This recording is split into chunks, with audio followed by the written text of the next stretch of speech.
a little bit different today, something special on behalf of someone that's near and dear to us. So we're going to give it over to DG Jim, if you would like to go ahead and start. Yeah, Patrick, thank you so much. I wanted to take a moment before we got started to honor our past Rotary International president, Frank Devlin, who passed away on Wednesday. Frank was a dear friend of mine, a dear friend of our district, and a friend of all Rotarians, and just such a wonderful man. So I'd like us all to, if you're not muted, please mute yourself, and let's take a moment of silence for our dear friend Frank.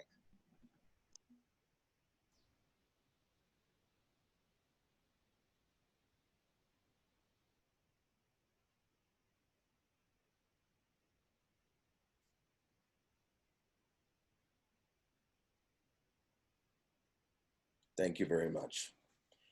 He was an amazing man. He was a giant in Rotary. It was an honor to know him. Amber and I became buddies with him. We would help him with his PR, and it was always just great to be around him. So it's a big loss for everyone, and so we just wanted to take a moment to give him the respect that he deserves. So thank you for that. Well, I'd like to welcome everybody to our Rotary Zoom series, Staying Connected. It's going to be a great program today. We want to welcome all of our District 5870 Rotarians and all of our extended Rotary family from all over the world. Thank you for being with us. We really appreciate it. And we're going to go ahead, before we get started with the program, we're going to have Amber do her housekeeping so she can go over all the different things. Amber?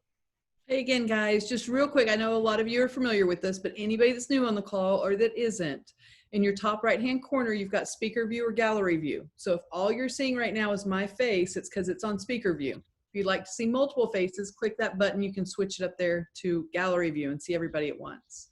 In your bottom left-hand corner is where you can mute and unmute yourself. Know that I've got master controls over here on my side. So if I mute you, it's because I'm hearing some kind of background coming out of your speaker. So I might mute you, and that's okay. You can also turn your video on and off. It's nice to see everybody's faces, but if you want to turn yours off, that's okay. You can do that in that bottom left-hand corner as well. There's also a chat box at the very bottom of the screen. And I know a lot of you have already found it, and we always have a really chatty group, so that's great. Everybody jump in and follow the chats. This is also where we're going to ask you to write any questions. So if you have any questions for our amazing speaker today, type them out right there, mark it clearly questions. Patrick, me, or Jim are going to come in and moderate those questions for us, okay? It's good to see everybody. That's all I've got. Thanks, Amber. Thanks, Amber. And also, just again, if we have any internet issues, because everybody's on Zoom and the internet right now, go ahead and stay on. Don't jump off. We will fix it, and we will get right back to the program. On today's episode or series, we have a really special guest, past RI Vice President Dean Rohrs, who is just a fascinating human, a fascinating leader, and a fascinating Rotarian. She has such an incredible storybook of things to talk about. So it's like when we were talking about what do you want to talk about? There's so many things. So it's going to be a really exciting day, and it's an honor to have you with us today. We know you're very busy, and we really thank you for taking the time to be with us today, and we look forward to hearing from you shortly. After that, we will have Q&A. So again, like Amber said, go ahead and write those questions, mark clearly questions, so we can see it through all the different conversations, and we'll make sure to try to get your question answered. And if we can't for some reason, we'll try to get it answered offline. After that, we're going to have some announcements of the next week's episode and some other things. So make sure to stay tuned till the very end. And with that, I think we'll give it over to our District Governor, Jim Henry. Jim? Hey, thank you, Patrick. Again, I also want to welcome everybody here. Our very special guests are our Rotarians of District 5870. I want to thank you all for your support in supporting this Zoom series. We've had a wonderful time. We started, I believe the first one was March 27th, and we've gone every week since then. For you that have been with us in our district, this whole series is for you. And I'm so glad that you all are with us. But we do have some very special guests who is with us on a consistent basis, our Rotary International Director-elect, all the way from down south in Houston, Miss Susie Howe. Susie, welcome. Thank you. Thank you. It's good to be here and see everybody. I will be taking pictures of y'all, so be sure to turn your cameras on. Okay, we're gonna smile. And I think I saw by phone another very special guest who has spoken to our Zoom series before, Helen Reisler. Helen, are you still with us? I thought I saw her. I'm not sure if she's there. Helen's been with us almost every week, and she's. I'm here. He's here. Oh, thank you. It's so great to have you.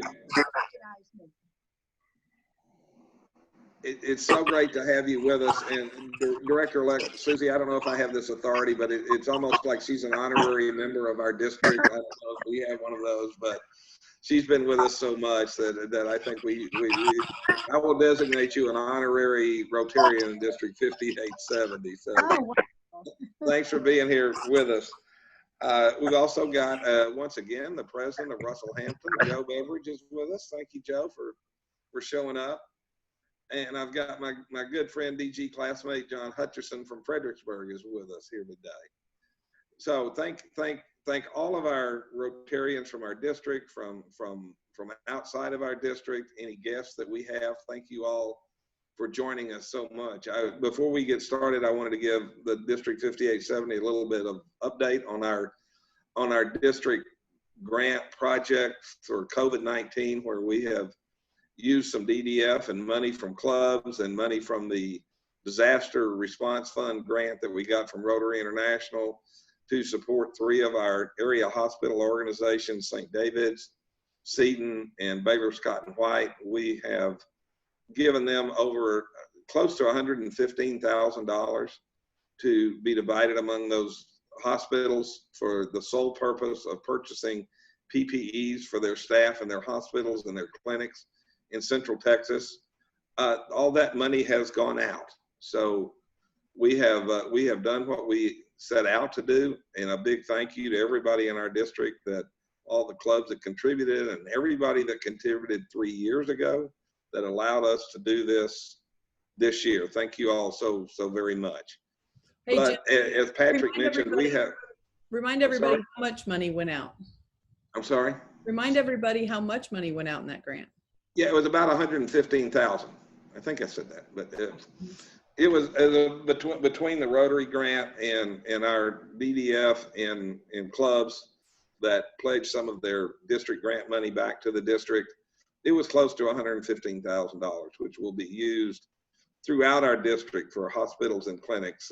Those 3 hospitals have a have a footprint pretty much throughout our entire district. So it's going to be good for all of us to not only protect their employees, but to protect their patients, us, if we have to go to the hospital or to a clinic. So again, thank you all so much for your efforts in supporting that. I also wanted to mention, I don't think District Governor-elect Rick Stacy is with us today, and I saw something. I think he and his family are on the way to South Padre Island. As I reminded him, this will probably be the last trip he has for a year, since he'll be district governor and he won't be able to do this much longer. But I do want to remind all our district incoming officers and directors and committee chairs and any other Rotarian that wants to take part. Our club leadership training is next Saturday, June the 6th. It will be virtual, so that means it's, number 1, it's free. And number 2, you don't have to get dressed up and drive up to Killeen or go anywhere. All you have to do is go to the district website and register for that. You'll be registered for general sessions, and you have the opportunity to register for 2 breakout sessions. We'll have different chat boxes or different rooms in Zoom where you can go and learn about membership, foundation, public image, how to be a secretary, and all that kind of stuff. Is Miss Efficient, Miss Amber has got that up there. So if you haven't registered for that, even though it doesn't cost anything, it's really always good to know who's going to be there. So please register for that.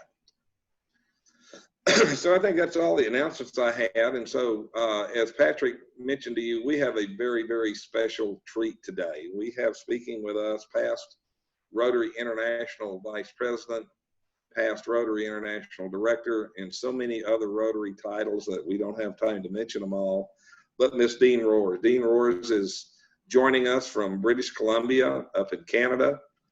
She's going to be talking to us about her wonderful Rotary journey, about her story, how she came from South Africa and ended up in Canada, one little tidbit that we may talk a little bit more about later is that she's had, outside of Rotary, she's been involved in so many things. And one was that she was a operating room nurse for a fellow named Dr. Christian Bernard. I don't know if y'all remember him or not, but she was in the operating room for the very first heart transplant ever. So maybe we can hear a little bit about that later too. But without any further ado, I want to introduce Dean is a Rotarian at heart. She grew up in a Rotary family. She has Rotary in her DNA. So all the way from the Rotary Club of Langley Central in District 5050 in Vancouver, British Columbia, Canada, please welcome Dean Rohrs. Thank you, DG Jim. Thank you so much for this for the invitation. And wow, it's amazing to see all the faces across the screen and to be touching hands with people right across our beautiful continent and perhaps beyond. It's an honor. It's an honor and a privilege to be able to share time with the way that we are able to give at this particular time. And it's strange the world that we live in at this particular moment. I woke up this morning, I had a very, very early call. I had a 4 a.m. call that I had to get onto with Africa. But when I came off the call, I went and made a cup of coffee and I put on the news. And it's not a happy world that we live in at the moment. Number one, we get hit with the pandemic and all the effects of the pandemic across the change from what we consider to be normal society and normal life, the adaptations we've had to have. But also, there was China. China, who is putting pressure on Hong Kong, now putting pressure onto Taiwan. And then I saw Minneapolis and the fires in Minneapolis and the drama and the passion and the fury. And it just brought back so many memories of the times that I was involved in revolution in Africa, when I felt face to face and felt personally the effects of what I call man's inhumanity to man. And it made me just in that quiet time with my cup of coffee reflect on what is our role as Rotary within this. And there was a word that jumped out at me, and that is the African word Ubuntu. Ubuntu means I am because we are. So Ubuntu is a collective consciousness of I am only who I am because of the people around me. And for me, this means that as a Rotarian, I am the kind of Rotarian I am only because of the Rotarians around me. They are the wind beneath my wings, and I am the wind beneath their wings. So collectively, we all stand for Ubuntu. And I was very, very pleased to see the lead banner on your website as it flashed through, that you use the mission statement from Rotary International. Together we see a world where people unite and take action to create lasting change across the globe in communities and in ourselves. So collectively between I am because we are, and this is the mission statement of Rotary that really gives me a very clear vision of why I am a Rotarian. But seeing the fires burning and seeing the rioting and seeing the anger and the passion, and knowing that this is occurring in many parts of our world today, the memories of the past and the memories of the conflicts, they rise up. You never ever bury them when you've had a personal experience. And I've shared the story many times, but perhaps I'll share it again with you on my very, very first experience of a young girl of about 15, when the Congo, the Belgian Congo as it was in those days, became independent, and they had their huge revolution, and we had terrible, terrible atrocities. I was living in Zambia at that stage, up just south of the Congo border. My parents were there. My mom was the head of the Red Cross for Southern Africa, and her task was the movement of all the refugees that came through our little town of Ndola up there in the Copperbelt. Mom coordinated all the refugees from arrival from there, whether it was by land or by air. And everybody from our tiny little town volunteered. And I spoke, or still speak, fairly fluent French. So it was my task to meet the planes as they landed from the Congo, from Elizabethville. And I would go up the stairs with my little clipboard and I would take a note of how many males, how many females, how many children. I wouldn't have their names, but we had a number correlation that we would be able to check further down the road. And this particular day, very innocently, I went up those stairs, but my world changed. My world changed forever. It directed me in a way that I never thought anything could ever do. Anyway, the door opened and my world fell apart, because it was a plane load of more than 30 Roman Catholic nuns from one of the big monasteries that had devoted their lives to the communities outside of what was then Elizabethville, which is now called Kinshasa. But these women had been attacked by the rebels. They had been sexually assaulted. They'd been raped over and over again.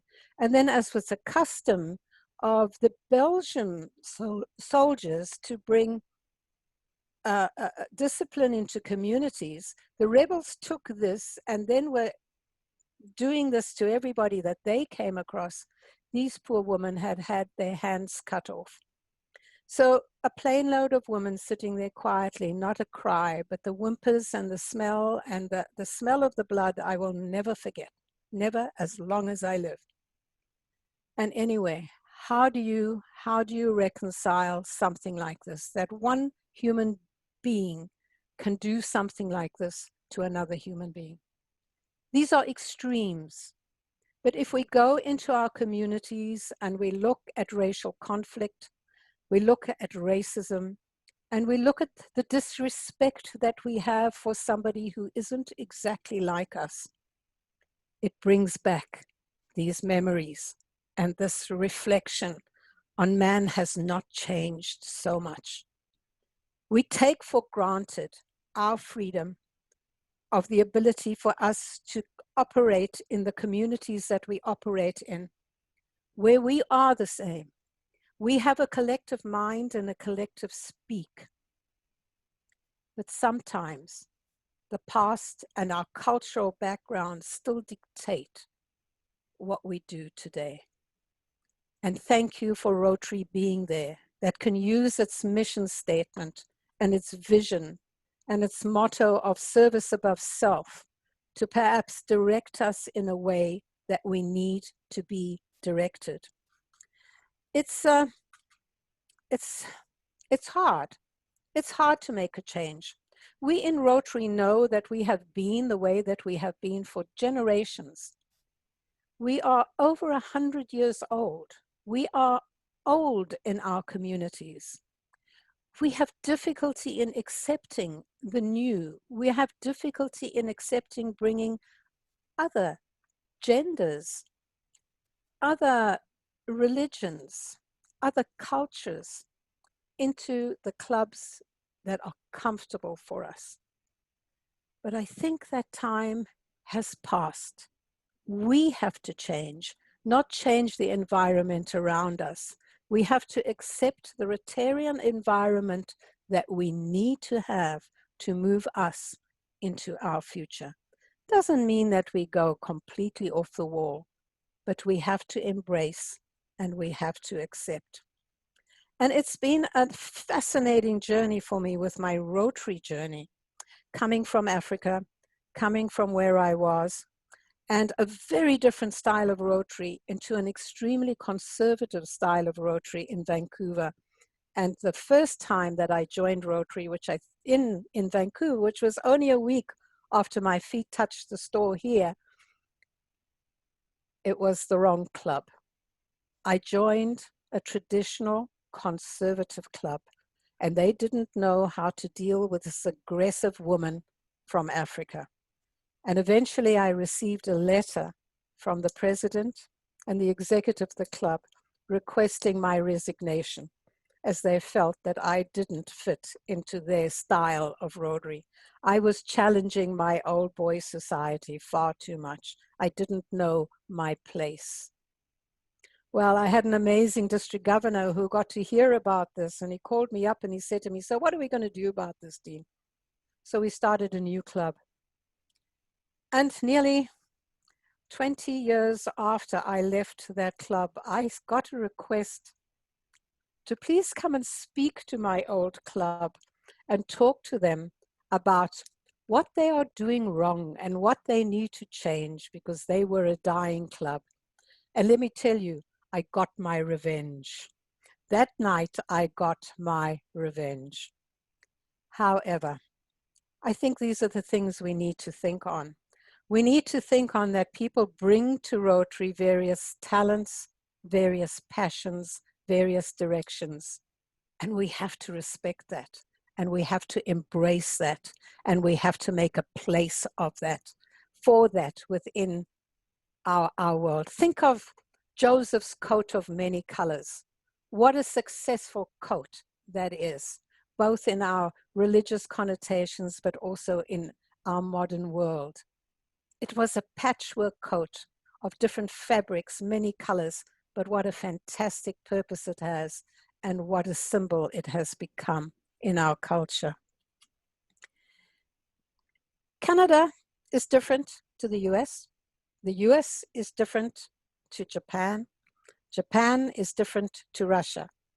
And I've been extremely fortunate to be able to share a lot of time in Russia over the last 10 years, as I am now tasked with the development of Rotary in Russia.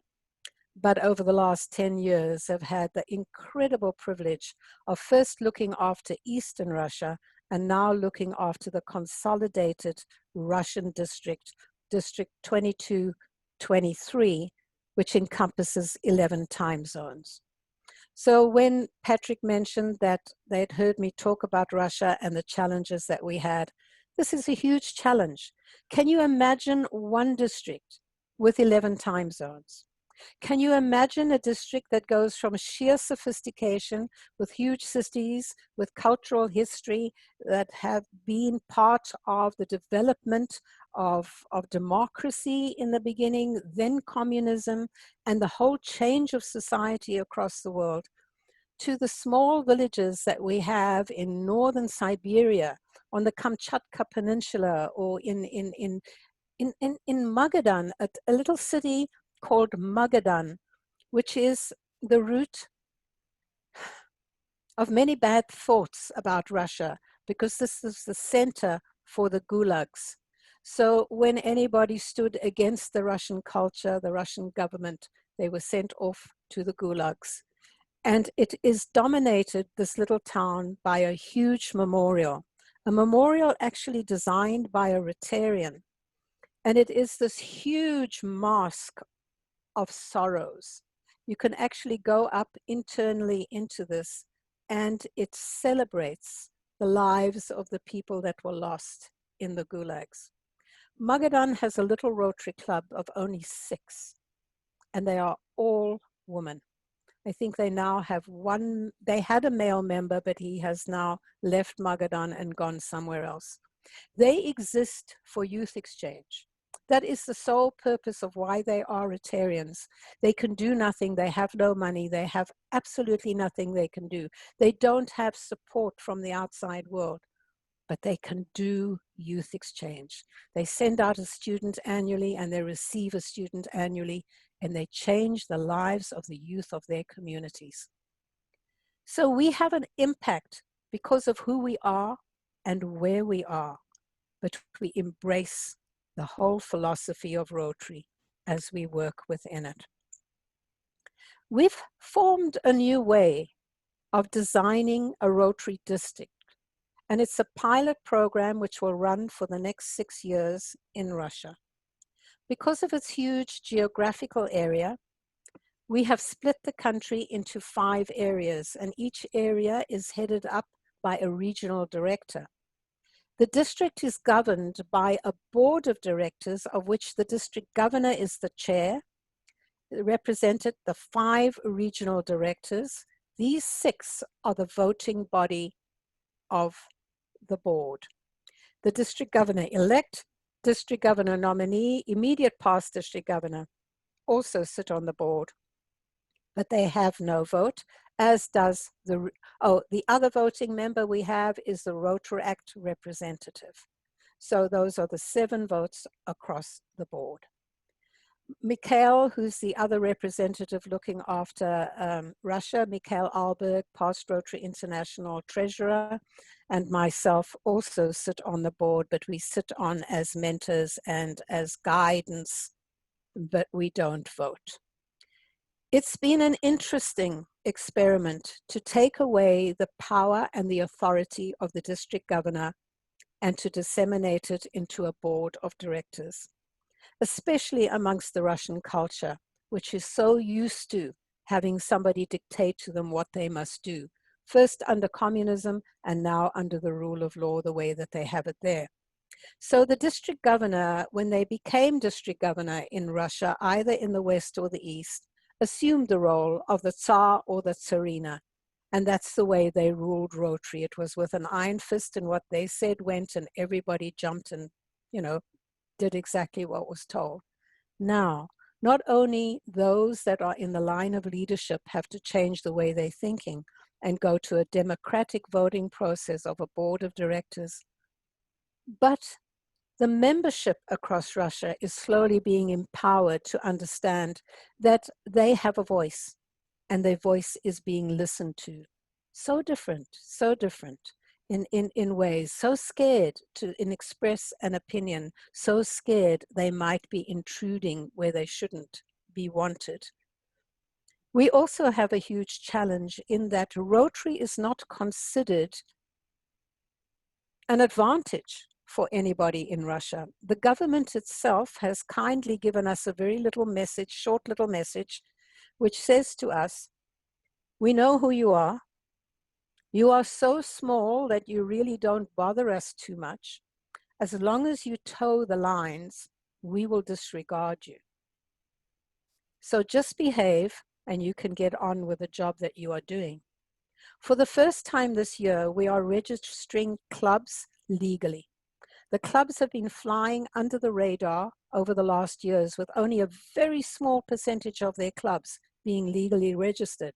Because the minute you registered as a legal entity, you became liable for certain tax laws, and you became liable personally as a member within the clubs. But some of the tax laws have changed, and we have managed to find a registration niche where we can register Rotary where this is no longer viable and it doesn't apply to us anymore. So that's a huge advantage. We can now have a bank account where we can accept foreign money. So for the first time, this district can use the DDF that they have, and we have district grants for the first time in many, many, many, many years. Global grants we have always handled in a different way, that the money has never actually entered the country. It has gone to the suppliers outside of the country and the products delivered in the way that they need to be delivered. But now we can actually move the global grant money straight into the club's hands if the clubs are registered. This has taken away a lot of uncertainty from the Russian Rotarians as well. And it is encouraging our first corporate membership club, a club that is going to be just corporations, which is going to be different.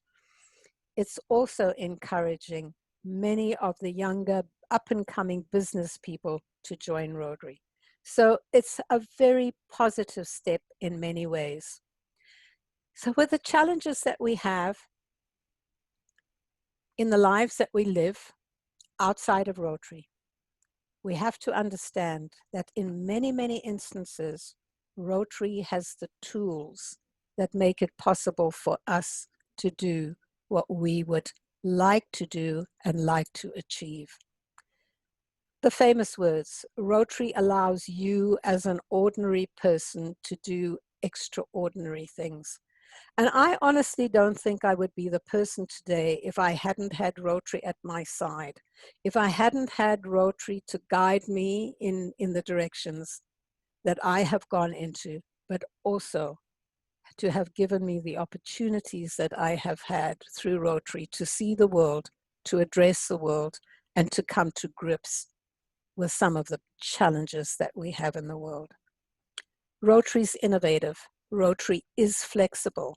The Shaping the Future of Rotary Committee is going to bring amazing things to your table. Be open to it. Be receptive to it.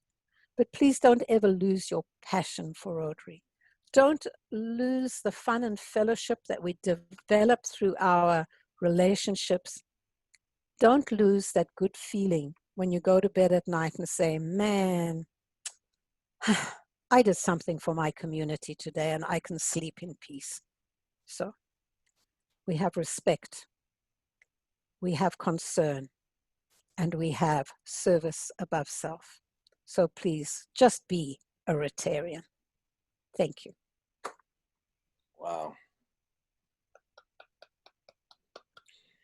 You know, first of all, today was a hard day. I'll be honest. Same with you. I turn on the TV and I saw everything that's happening in the world, and all I want to do is just cry. But to be here today and to hear your words and to feel the energy that you're giving us all, it makes me want to cry because I'm so proud to be a Rotarian. Yep. Thank you. It's absolutely what has been consuming our day today. Patrick, me, Monique, and several others have been having this conversation. So it was exactly what we needed to hear today. So thank you. Let's start with some questions. Yeah. Thank you, Amber. Go for it. Hey, sorry, everybody. I've got my Kleenex too, because I have to hold back tears when I It's think so on these moving things. to be able to be a part of an organization that gets it. Yeah. That gets that it doesn't matter who you voted for, it doesn't matter who you believe in, it doesn't matter where you are in this entire world. If you want to save humanity, come join us, join the mission. And it just touches me. So we're going to start with DG Jim. And I want to thank you again. Thank you for your talk. Thank you, Patrick and Dean. I'm like everybody else. It just, very, very few times as a district governor without words, but this is one of those times. But thank you again so much for being with us. I do have something I'd like to ask you about. I know that one of your real best experiences or passions has to do with Rotaract and Interact and teams that you've been involved with. We have a Rotaractor from Honduras, Cristel. I hope I didn't butcher your name, Cristel, too bad. She's been with us on our Zoom for many weeks. So could you relate a little bit about your experience with leading a team of Rotaractors and Interactors? I think it was to Africa, maybe.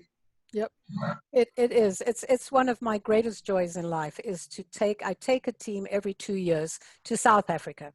That's where I have my projects, my schools that I've built, where a lot of my passion lay in the early years. So we take a team and they spend 2 years raising enough funds to be able to do a good project when we hit the ground running, and enough funds to support to get them there, and obviously they get hosted by Rotary once we are there. We go to Johannesburg and we go into the rural communities outside of Johannesburg. They're not really rural communities. These are the informal settlements. This is where revolution started in South Africa. These are names that resonate in if you look at the revolutionary history of South Africa, things like Diepsloot and oh gosh, now my mind's going, Eskom. These townships, more than 1 million people living in squatter camps in the most abject poverty that you have ever seen. We go into these communities and we help rehabilitate small businesses. So 1 year, for example, we will help a woman who has started a small creche, nursery school, and we'll help rebuild her school. We'll provide her with all the supplies that she needs. We put into place. It gives the youth the ability to understand what it means to have nothing, and then to be able to give them the opportunity of that first rung in the ladder of self-worth, of self-independency. From there, we'll go up north to one of my little villages, and I mean a little village of maybe 100 people in a tiny community with little mud huts where we've built schools. So you have many of these little satellite villages, and then you will have the school. And there they have to actually live in one of the little huts with no sanitation, no running water. And the best fun of all is they all have learned that this is the one thing they do when they, the second night that they are there, they have to catch their chicken, they have to kill the chicken, they have to prepare the chicken, and they have to cook the chicken if they want to eat it. Everybody brings snack food to eat that night because very few of them actually want to go through the whole experience of slaughtering their own dinner for that particular night. But again, in these little schools, they can see and understand the power of Rotary, because it's through Rotary that we have built those schools. And because of those schools, we changed a belief in a community. There was a belief in that community that if you had sex with an underage girl, you were protected from AIDS. And when that came my way, again, and that, you know, somebody's going to maybe ask me what pushed my Rotary passion button. That's exactly it. To see a woman crying because she didn't know if her daughter was going to be safe, because she had to leave her to wait for a ride to go back to school. And because of that belief, she didn't know if that little girl was going to be raped before she got into somebody's safe hands. So we built the schools. We started an education process. And today they have a play in those schools, which they will always perform for my students. And the name of the play is The AIDS is Coming. And it's performed by the children in the kindergarten class. So these are children under 7 that are performing this play, but it tells the story of how the culture has changed. It goes like this. Come, come. Oh, the AIDS is coming. No, AIDS is not coming. AIDS is coming and AIDS is a killer. No, you can wear a condom. Come, come, let's go to the doctor and get tested. One little girl pretends to be the victim. The doctor pretends to take blood from her.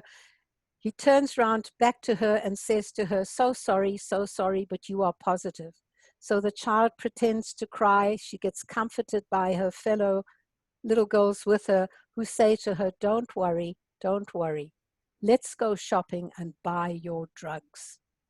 So here is the community that believed if you had sex with an underage girl, you were protected from AIDS. Now, 10 years later, you have a community that is teaching sex education to children from kindergarten age through. And little girls are being empowered.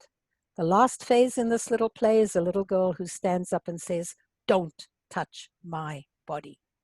You don't have my permission to touch my body. My body is a temple to God. Don't touch my body. Little girls safe. Little girls empowered because of Rotary. The students come back changed. They cannot wait to go back again. So many of them have returned over the years back into some kind of humanitarian service. So many of them are taking educational roles, leading to service to humanity. And I know that we have had our first applicant from our first team for a Peace Scholar. So I'm holding thumbs that it'll be succeeded. But that is giving somebody from Interact, giving somebody from Rotaract the opportunity to understand not only the power of Rotary, but to feel the passion of Rotary is, you know, there's no money that can buy it. So I get more out of it than they do, I can tell you that. Wow, that's priceless. Thank you for sharing that. I wanted to give it over to Director-elect Susie. I know she wanted to ask a question. Director-elect Susie? Dean, how are you? I'm good, thanks, Susie. Good to see you again. Thank you. Because I am from Texas and Houston, I'm especially interested in your story about being in the operating room in South Africa for the first heart surgery transplant. Would you tell that story, please? Well, you know, I sometimes am totally embarrassed about this because I was the lowest item on that totem pole on that particular day, but I was there. You know, I was working in the cardiac unit and I was doing my OR, and I happened to be liked by Professor Christian Barnard, and that's another whole story which I will not share on air. He was a very strange man, and he only had specific people on his team, and he would say, "Oh yes, you can be on, but you can't be on, you know, be it for whatever reasons." Anyway, you know, we had had a number of dry runs. There had been a lot of research and surgery that we had done in the OR with practice runs, not using human bodies, but using other things. However, we knew it was coming. He was so hungry to be the first successful heart transplant in the world.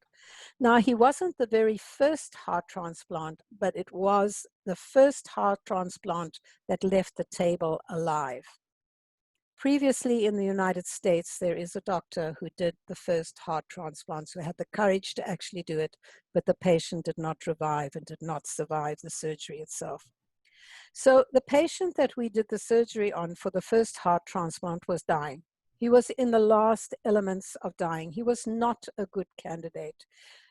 Louis was somebody who probably had 24 hours to live when the donor heart became available. It was a young woman who was killed. She was riding on a motorbike with her boyfriend, and they had a very bad accident, and she was brain dead, completely dead, but her body was still alive. So here it was a heart. It wasn't an ideal match, but it was a good enough match. And I was living in the nurse's home at that particular stage, and I had this knock on my door at about 4 a.m. in the morning, saying, come on, it's on, we're in process.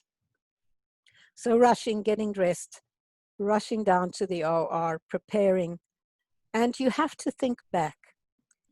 The heart-lung machine that was used to take the patient off their heart and to circulate the blood was a huge thing. Today, it's a small anesthetic machine. It's a tiny little box. But in those days, it took up 1/3 of the OR room.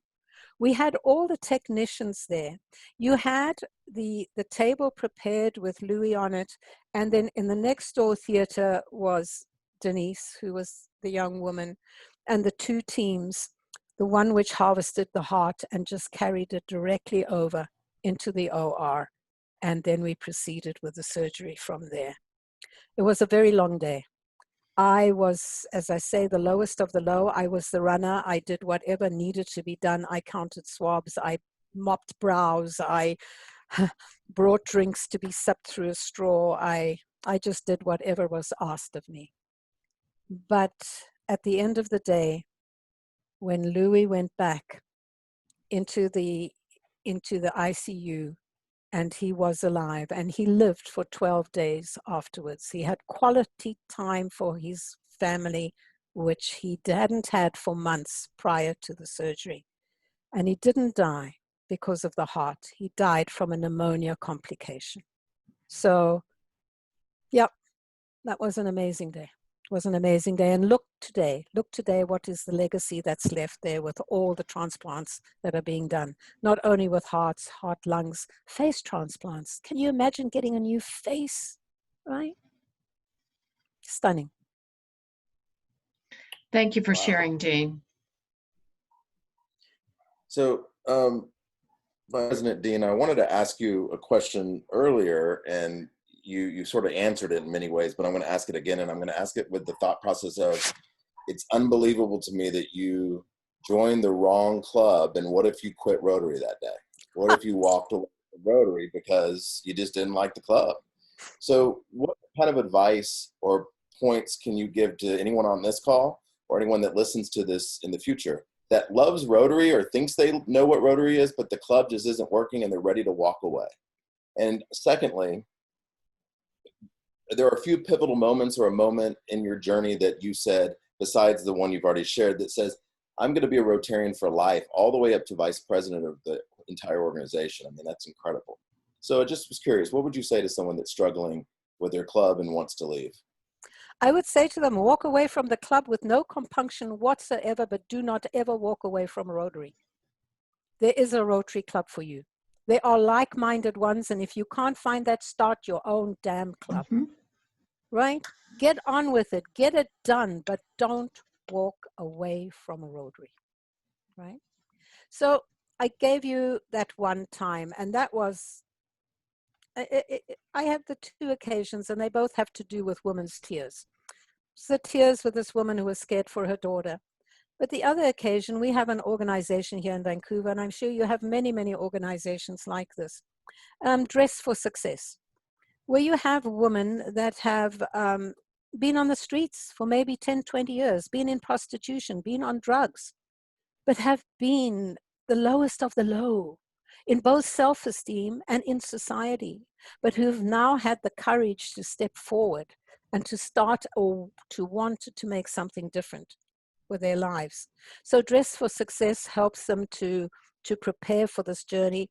If they're going for an interview, sets up interviews for them to get them back into business society.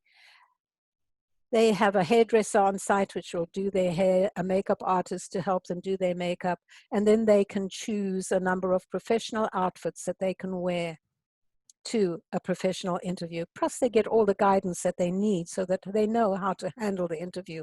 Well, I was standing next to one of these women one day, and she was looking at herself in the mirror, and the tears were running down her face. And she looked at me and she said, you know, today for the first time, I see the me that I knew was there, but that the world has not been allowed to see for many, many years.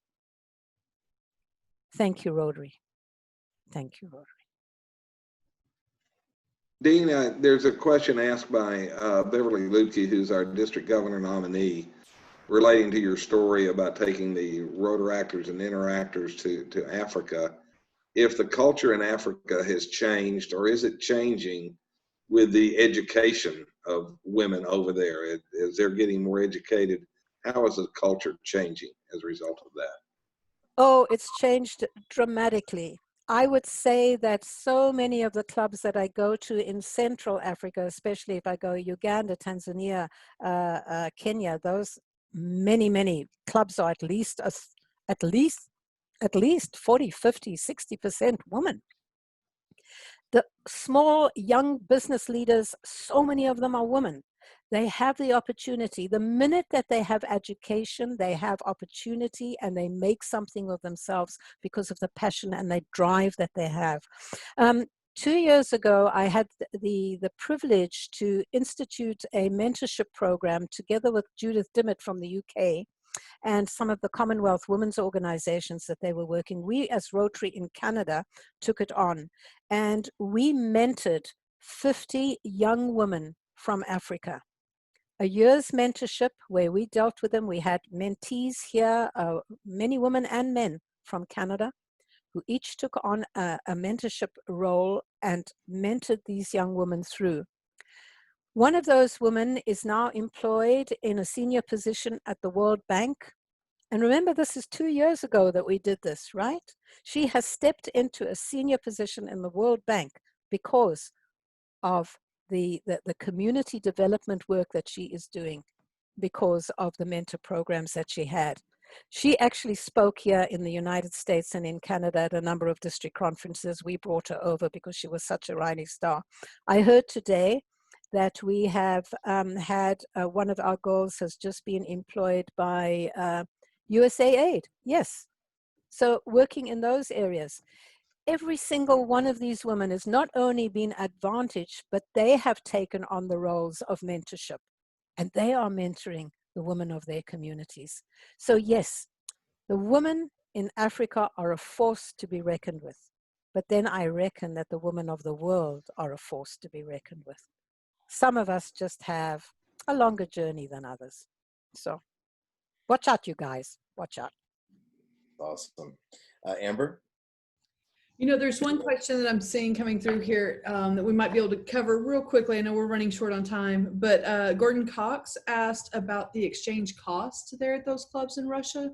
That seems like, I know exchange we think of sometimes as being very expensive for some of our kids. Is that a hindrance for them in those clubs when you're doing youth exchange? Not at all. They sacrifice everything they do to be able to join into youth exchange. We do sponsorship, and we do scholarships to help those that cannot. But no, the family will go in debt to have a child go out on youth exchange. Amazing. And how can we, to piggyback on that, how could we, because I know you talked about ICCs when Amber and I heard you talk, how can this district and the clubs in this district and the districts that are represented here today outside of our district help with the community in Russia, the districts in Russia? If you have a passion, the district governor's name is out there, her email address is out there, the incoming governor, or just myself. Tell us that you are interested, and we will make the connect in the area that you need to be connected to.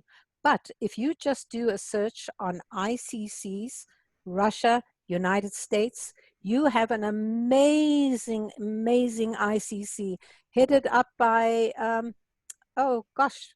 why can't I think of her name? She's from your area. She's a past district governor. And Is that Carmen? Is that Carmen? Carmen Carmen, Cuneo. of course. Carmen Cuneo. Absolutely. Contact Carmen and tell her this is what you'd like to. She will embrace you with open arms. They are doing sterling work with Russia. We have formed a special district committee just to coordinate the ICCs and the friendship exchanges, because it is so important. An ICC is there to develop Rotary's programs, relationships, and fellowship in a new country. So what a better thing to do than to connect through that. So please contact Carmen, and I'm excited at the thought that you might be interested in that. Well, you've inspired us. And Patrick, I've got one last question I'd like to ask Dean that I'm very interested in. It's a little follow-up on Patrick's question about what if you don't like your club.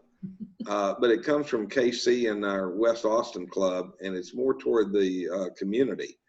What is the changed message that you'd like to see the clubs or Rotary in North America make to the general public to enhance Rotary's presence in the communities? We talk about change. What kind of changed message do we need to give to the general public? That first word I gave you, Ubuntu, right? Yep. I am because of you. So I am here to serve you. You make me what I am. This is Rotary. What is your need? We are here to help you in every way that we can. Let's work together. Perfect ending. We are going to, I can guarantee you when Amber and I speak, we always talk wherever we're speaking about the connection of there's no politics, no religion. This is the time where people are hungry. But Amber, we are taking what she just said and we are going to open it with that, because that is so powerful and it hits the soul. I have no words. I really don't. And I'm not, and if you know me, you know, I don't, you know what, I tell the truth and I have no words. I am truly and deeply inspired. And so thank you. Thank you. This is what we needed today. This is what we all needed today. You are such an amazing person. I had the honor to meet you and spend some time with you in Austin a couple of years back, I think it is now. We had some beaver nuggets and talked about puckies. We did. And you were just awesome. But today, it is just an honor. And thank you for all you do for Rotary. Thank you all you do for humanity. And we look forward to having you back anytime you want.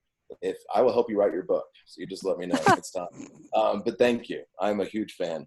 And we wish you all the best ahead. And if there's anything we can do to help you, please let us know. You have a home here. And again, thank you for taking the time. DG, Jim, or Amber, do you all have anything else you would like to say? I just want to go ahead, Amber. Close out real quick and remind everybody and share the screen again. This is how we close every meeting out, but just remind you that so right under on our district website, under the about the events page, we have our Zoom series linked. Every one of our Zoom series that we've done back from March 27th forward are all recorded right here. And today's I know is going to be in high demand because I'm getting blown up on the chat section. How do I get this recording? How do I get this recording? It will be here by Monday. Pam and I might even have it up by tomorrow because I think everybody wants it really quick. So come back, look for it right here. Come back next week and meet us here again. Same time, same place, same link. So if you want to come, you can share that page with your club members, spread the word. We'd love to have you guys. And use these programs use these links as a program for your club. You know, this is a great time for people that didn't get to hear this today. This is powerful, and we have a lot of other programs there. But next week also, I'd like to plug, we have past International President Barry Rassin joining us next Friday. So, and Vice President Dean, we'd love to have you back as a visitor. We'd love to have you back anytime. So if you have time, come back and join us. But again, it will be an awesome program. So please spread the word. It'll be back here Friday at 4 o'clock. And DG Jim? I just want to echo everybody's response. Dean, what a fantastic message. You're telling why we're not just members of Rotary, but why we are actually Rotarians. And your message hits home with everybody. I think it's a great way for us to end our week and go home with. Again, to remind everybody about our club leadership training. And the folks that are visiting with us from other districts, if your district doesn't have one or you missed it, you're more than welcome to sign up for our club leadership training too. You just go to our website and you can sign up. We're open to anybody. But again, thank you for everybody that was here, all the Rotarians in District 5870. You men and women are just the best, and the support that I've gotten from everybody this year, and our ability to put on this Zoom series for the last 2 months has, I think hopefully it's been inspiring and motivational to everybody, because that was what the intent was. The intent is for this to be for you. We're so happy to have all our guests from around the world, but 5870, this is for you, and hopefully it's a great way that you can end your week each week and give you some strength to go through the weekend and get a next week started. And as I say, as I end up most of my emails today, as we go our separate ways, everybody stay safe and stay healthy. Exactly. And real quickly, Director-elect Susie, can you do your awesome photo for everybody? So if everybody can turn on their cameras, big smile, freeze, and she'll tell you when she's done. Except for Tim Buckley. I got page 1, screen 2. Y'all look like the Brady Bunch up there. Screen 3. Oh, great. Nice to see everybody. Okay, that's it. I love Patrick's face. He just goes solid. That was great. Thank you so much. Hey guys, here's the fun part. I'm going to unmute everybody. We all get to say goodbye. One thing real quick. Again, please spread the word, spread the word within the district. Tell your club members when you go back next week, hey, we just experienced something, I think, magical. It was a connection, and it was inspiration, and it was strength to move forward and to help transform humanity. So spread the word if you were touched, so we can get everybody in the district and all of our friends from outside the district to come back, because we still have another 4 more weeks of DG. I think there's 4 left. Yeah. Yes, we got some great programs ahead. Again, thank you, Vice President Dean, for being here. It's an honor. It's an honor. And on behalf of everybody who's here, stay safe, go out and serve the world, and we'll see you back here next week. And now you can unmute everybody in chat. All right. Thank you so much. Wonderful program. Thank you so much. That was awesome. Good to see you, Susan. Good to see you too. Thanks, Good to see everybody. Thank you so much for being with us. There's Tom. I didn't see you, Tom, earlier. I snuck in late. Sorry. Hey, Tom. We got so many. I'll watch the whole recording. Yeah, watch it. It was really good. I will. Yeah, I'm glad you could make it. So good Thank today. you, sir. It was what I heard. Hey, Tom. Thanks for being with us again. You're so welcome all the time. Thank you, sir. Helen, good to see you. And everybody, y'all, if you get a chance, Helen and Andreas are hitting home runs every week in their meetings with programming. So and I know Clarence, you get to make it a lot. So if you can make it to their meetings are just bar none. Thank you.